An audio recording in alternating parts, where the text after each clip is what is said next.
Hey everybody, welcome back to my channel. Today we're going to talk about some stencils. Let's get started. Alright, to get started we're going to start with a simple piece of paper. I literally printed it off my printer for expediency, but you could hand draw your stencil if you felt so inclined. But we're going to use an Exacto knife and a cutting mat, and we are just going to cut along our lines.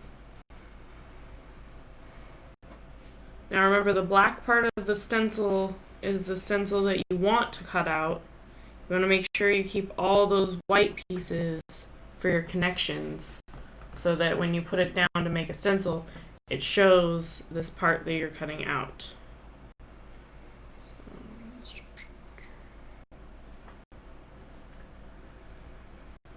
Be very careful not to cut yourself with the Exacto knife.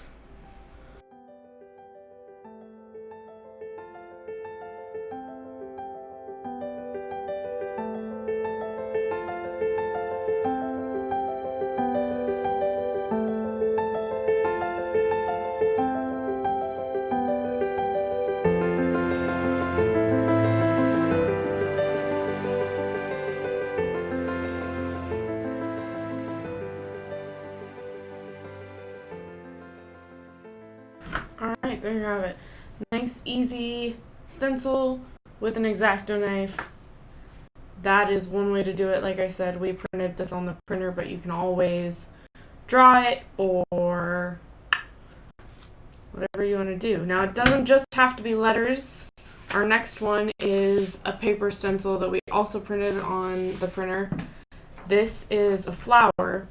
Now, the easiest way that I've found to cut this out is actually to fold it into quarters. And this time I'm going to use scissors instead of an Exacto knife because, quite frankly, you saw me struggle on that R. And scissors just make corners a little bit easier than the Exacto knife.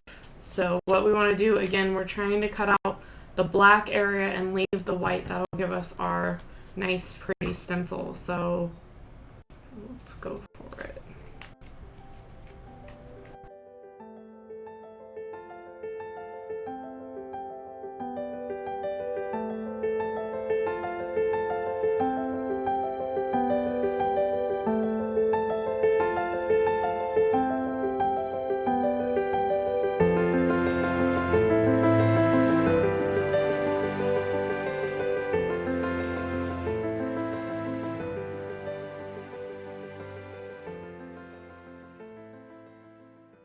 Okay, so real quick, I'm gonna punch a hole in these two flowers so that I can get the scissors through there. Of course, you can do that with the scissors, but it's just easier with the Exacto knife.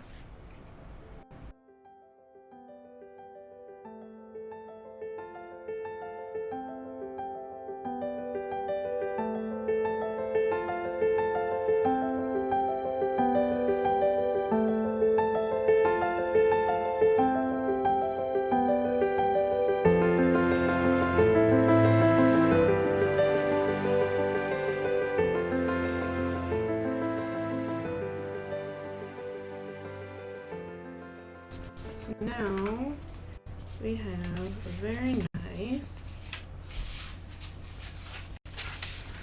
flower stencil that we can use on any project we want.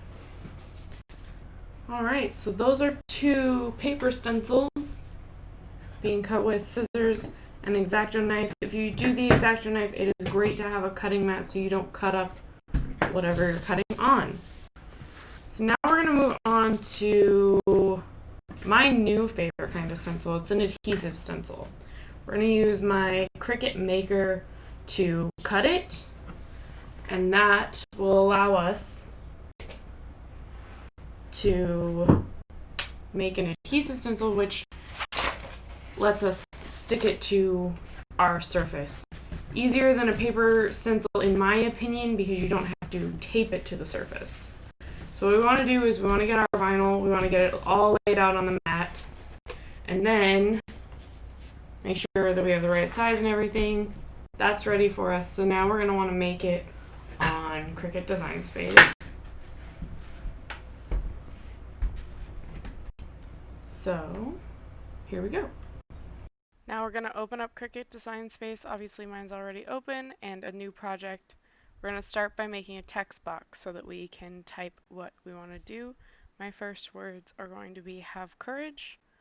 We're going to do have courage and be kind, but because I'm going to use different fonts on have courage, the ampersand, and be kind, I'm going to do them in each their own individual text boxes. So there's have courage, and we'll click on the text again to do the ampersand. Now this is weird because the reason I'm doing the ampersand differently is because I don't like the ampersand in either of the texts I chose for have courage and be kind. So we're going to put the ampersand in a pretty standard font. It just looks better. That's the only reason why. You guys don't have to use 3 different fonts. I'm just kind of crazy like that. So 3 different fonts it is.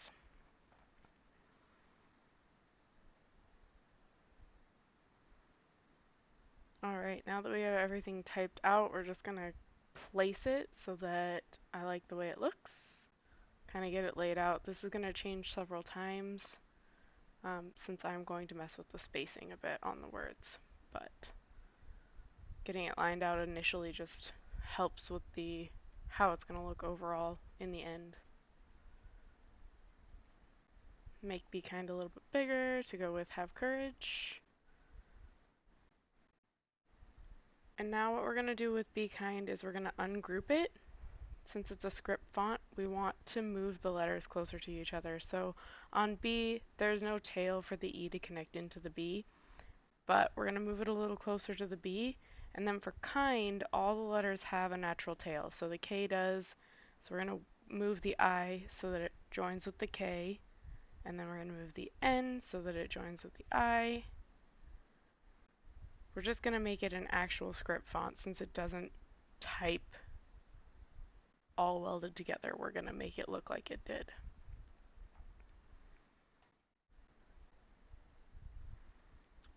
So what ungrouping does, it allows us to move these each individually. Now what I'm going to do is I'm going to group B back together so that it moves as one word and get it a little closer to kind. There we go. Now we're going to weld the whole thing together. You see that bottom weld button? Now it's one piece again. I'm going to change the spacing between have and courage because I think they're just a little too far apart.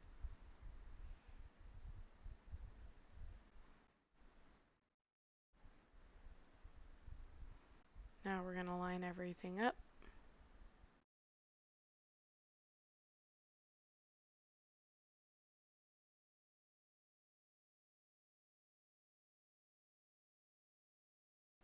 Now that we're happy with what we have, we're going to group all these together so I can move them as one piece.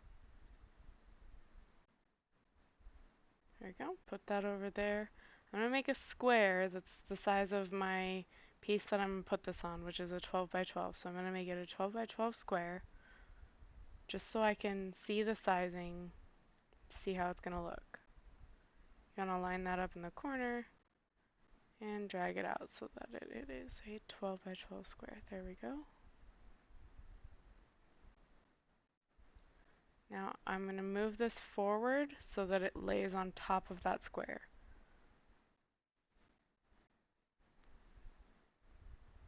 Alright, gonna resize it so that we use up the most of that square possible. Whoops! Clicked on the wrong thing, guys. It's okay. Just gonna move that then and get it centered.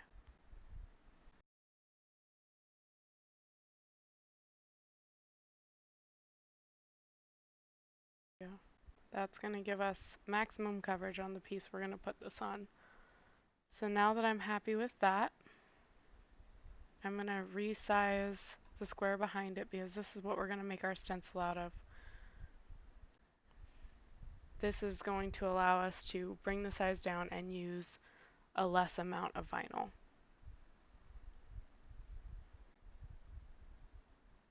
And it's really important to hit that unlock button, otherwise this is going to stay scaled proportionally and you're not going to be able to mess with the width and the height like I've been doing. So now that I'm happy with it, alright, I'm going to select both the text and the box. I'm going to hit slice. Now I'm going to move that black layer away, the gray layer away, and there we go.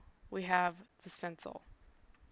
So what I'm going to do now, because I don't want to delete them, I just turned off the layer. So you can't see it anymore, but it's still there if I needed to use it. And there you go, guys. That's a stencil. We're going to make one more quick one just to use up a bit more of that material.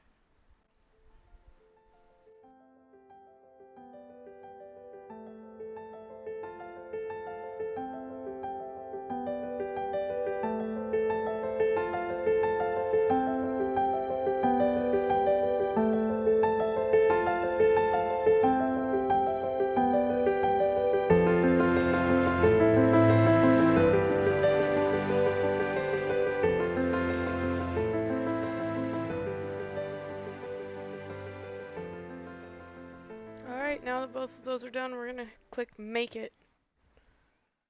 I'm going to have to adjust my sizing a little bit because it thinks it's too big to do my 12 by 12 mat. I have a 12 by 24 mat. I just don't feel like getting it out because I've already cut the vinyl. So we're going to resize Have Courage and Be Kind a little.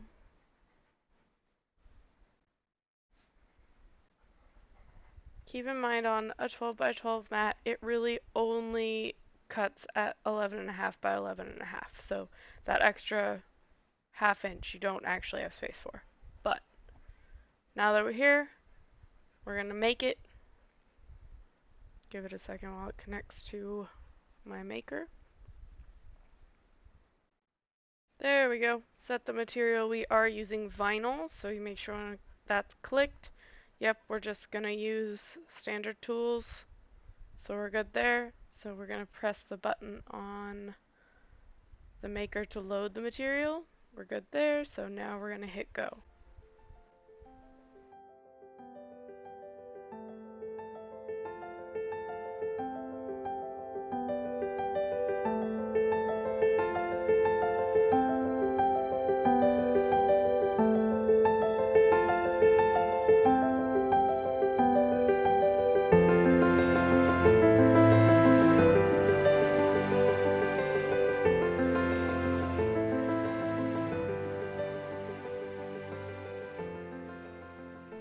Now we're gonna weed this, which is a fancy way of saying we're gonna get rid of the excess vinyl.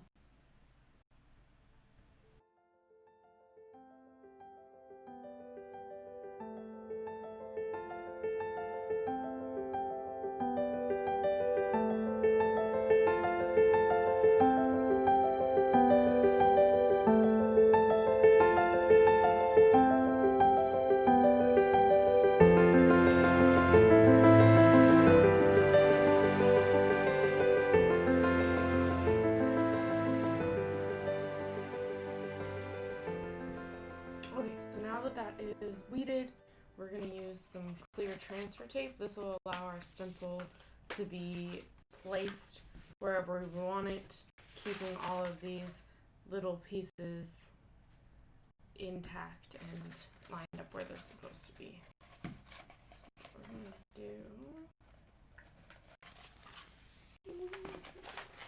Be very careful not to get any dust or anything on the sticky side of this, and just... It is super sticky, guys, so we're just going to lay it down, and it is hard to get back up because it is high adhesive, so once it's down, you're kind of screwed. You can use the scraper to push out as many bubbles as you can, but once it's down, it's down. So if there's wrinkles, there's wrinkles. The good news is it won't affect what our final product looks like. It still just allows us to place the vinyl. So, alright, so there you have it. Homemade stencils, both adhesive and paper. Alright, so that's Our homemade ones, there are always options if you don't want to do homemade ones for store-bought ones. These are some letters that I picked up at Michael's. These ones are paper stencils. Of course, it's got the whole alphabet, so you can cut them apart, you can use them, you can reuse them. These were $6. And these are adhesive ones, so just like our last example, they were $9. But again, the whole alphabet, you've got some flourishes. So however you guys want to do it, however you want to make your stencils, but those are just a few options for you that are pretty easy and simple. Alright, there you go guys. Some fun DIY options for making stencils, or some options to purchase stencils if you're in a little bit more of a hurry, or if you don't want to go through making your own. Make sure you join me back here on Monday for another Maker Monday. Like and comment down below, hit that subscribe button and that notification bell so you see when my next video goes live. See you later, makers.